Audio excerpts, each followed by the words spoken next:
Karibu kufuata yaliyojiri leo nchini Jamhuri ya Demokrasia ya Kongo. AFC M23 inamkashifu serikali ya Kongo kwa kutumia kuondoka kwa vikosi vyake kurejea katika maeneo muhimu na kulenga mji wa Uvira. Wakati hayo yakijiri, angalau watu 6 waliuawa katika shambulio lililoandaliwa na magaidi wa ADF usiku wa Januari tarehe 1 hadi tarehe 2 mwaka 2026 katika kijiji cha Katanga, eneo la Bapere, kilomita chache kutoka Mangurujipa Centre, tarafani Lubero, jimboni Kivu Kaskazini.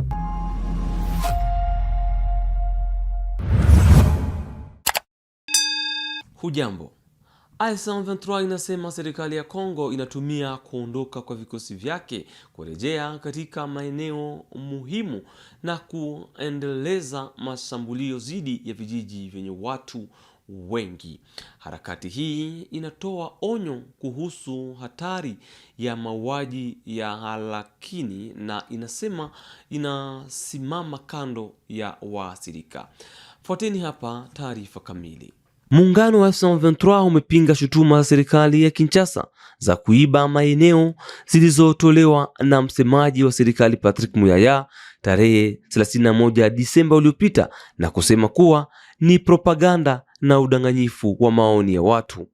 Serikali ya Kinshasa inatumia kujiondoa kwa majeshi yetu kuingia tena kwenye maeneo na kuendesha mashambulizi makubwa dhidi ya nafasi zetu na vijiji vyenye watu wengi, alisema Lawrence Kanyuka, msemaji wa AFC M23 kwenye taarifa iliyotiwa saini Januari tarehe 2 mwaka huu mpya wa 2026 hapa mjini Goma. Mashambulizi hayo yanalenga miji ya Uvira na Makobola, ambapo muungano unasema kuwa uvunjaji mkubwa wa sheria, wizi na ukatili wa kingono umefanyika.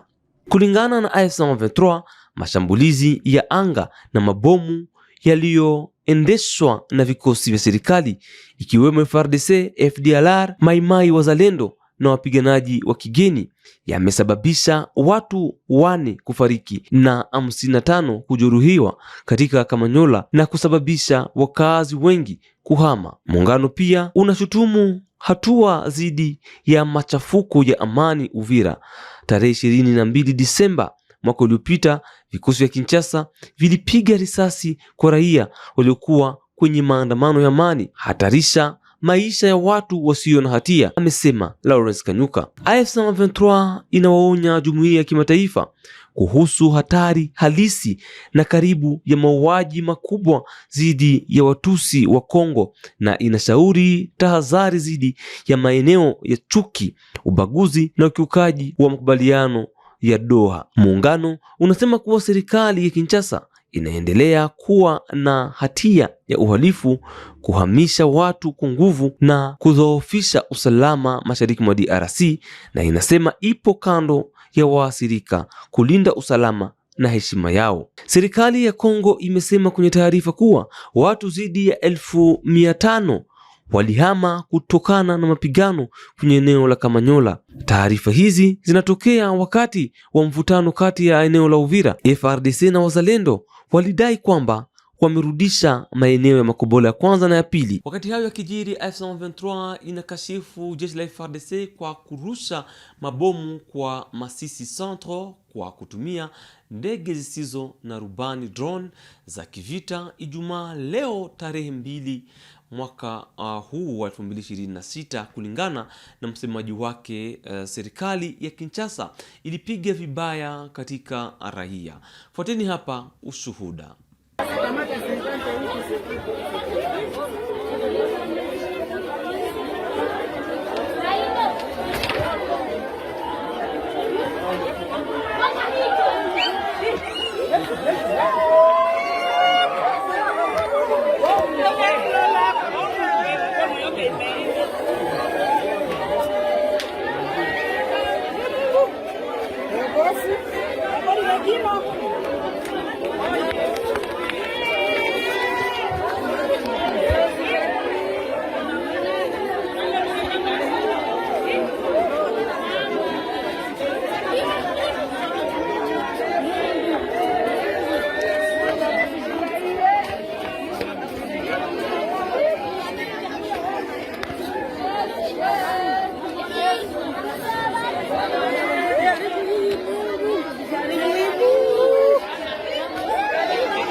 Donc à ce moment vraiment c'est compliqué, on n'avait pas vraiment des informations là fiables.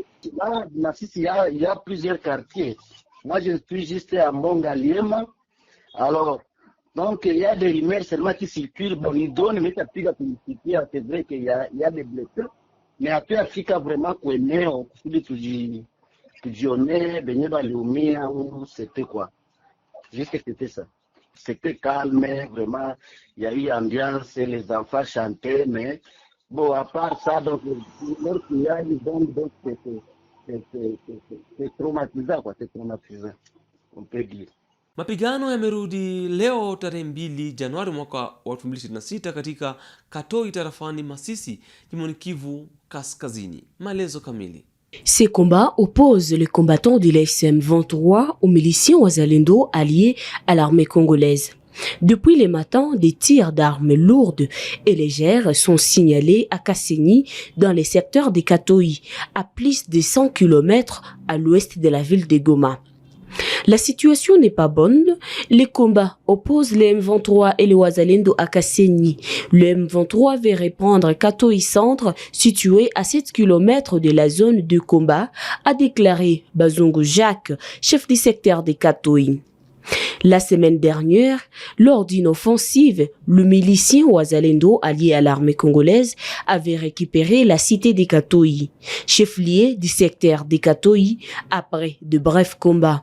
Ces attaques de la coalition avaient provoqué un déplacement massif des habitants vers d'autres localités jugées plus sécurisées par le M23, notamment Kibabi et ses environs. Dans son message à la nation, le coordonnateur de l'FCM 23, Corneille Nangaa, a dénoncé le non-respect du cessez-le-feu par Kinshasa malgré les accords signés à Doha sous l'égide du Qatar. Na mapigano makali yameripotiwa tena asubuhi ya leo tarehe 2 Januari mwaka 2026 katika kijiji cha Mumba karibu na Mudugudu katika eneo la Bukombo tarafani Ruchuru. Fuateni hapa maelezo kamili.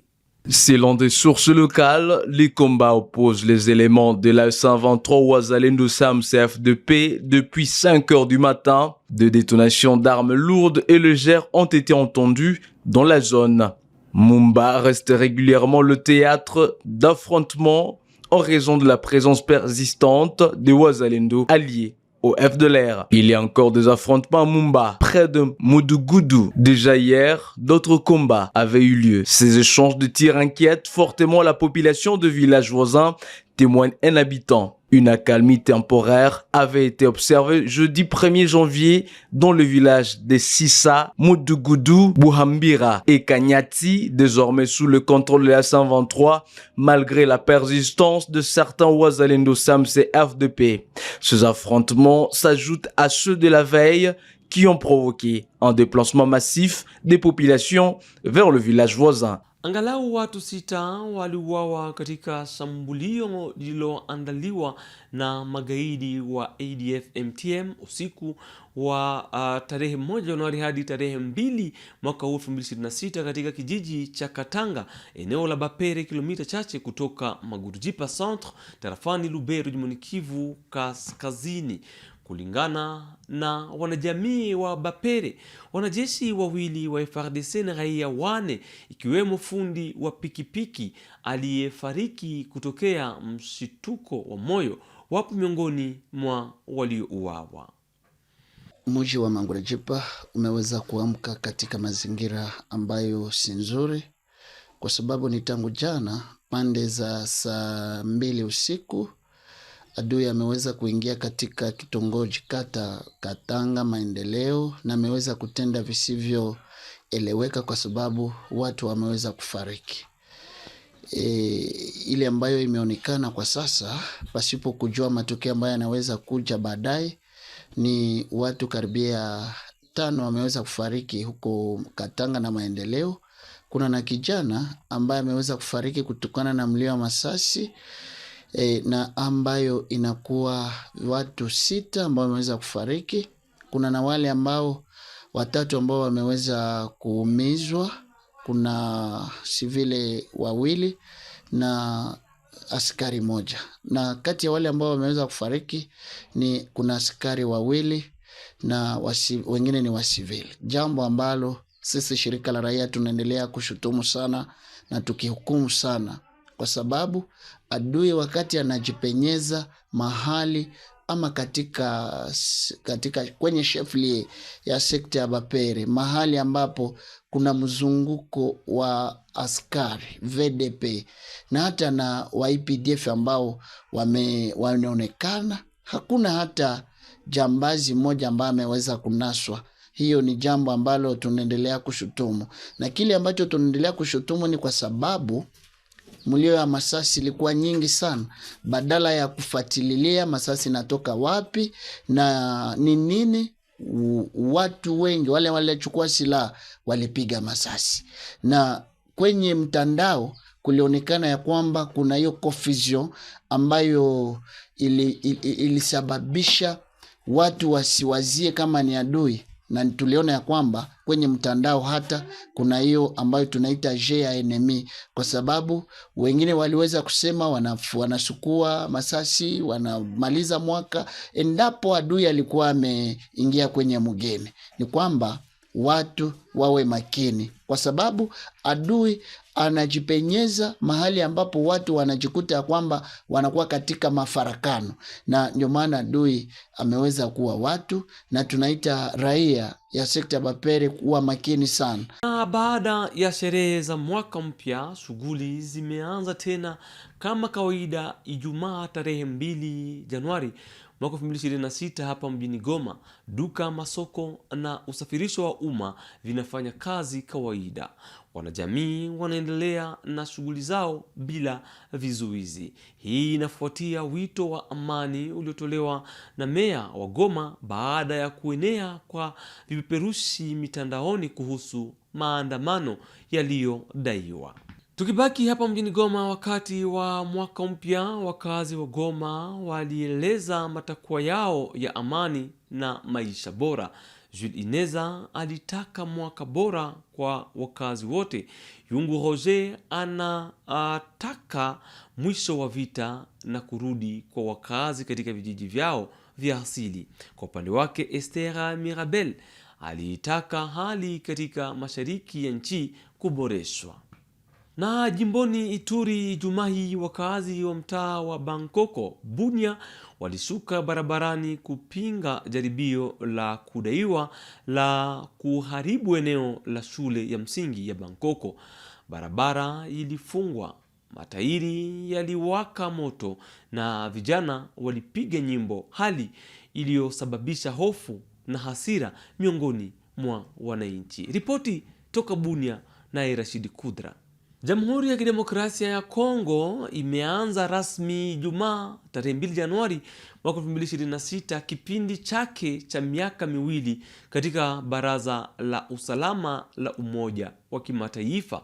Sherehe ya kupandisha bendera inaendelea New York kuashiria kuanza kwa kipindi hiki. DRC itashiriki katika kazi za barabara kwa kuzingatia amani, usalama, kuzuia migogoro na haki ya mpito.